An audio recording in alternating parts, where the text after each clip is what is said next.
बे न्यूज़ में खबरनि अपडेट जो सिलसिलो जारी है। खबर शामिल कयूं पिया चंबड़ खां। चंबड़ भरिसां ॻोठ मुबारकाबाद में पोरतन जा घर खाली कराइण बाबति मुसलसल मीडिया ते खबरूं हलण खां पोइ सिपा फगवान रईस दरिया खान मरी ॻोठाणनि वटि पहुतो, जिते खेनि हर मुमकिन मदद करण जी ख़ातिरी कराई।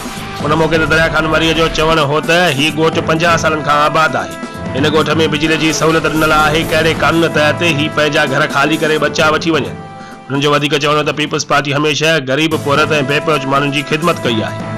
उन इलाइक़े में रईस गुलाम कादिर मरीअ जूं ख़िदमतूं कंहिंखां विसरल न आहिनि। उन्हनि ॻोठाणनि सां आउं हर ॾुख ऐं सुख में गॾु आहियां। उन यकीन ध्यानी ॾियारींदे ॻोठ खाली कराइण न ॾींदासीं। हर मुमकिन कानूनी जंग कबी असां अदलिया दमा उम्मीद रखूं था ऐं पोरतनि खे इंसाफ़ ॾींदी।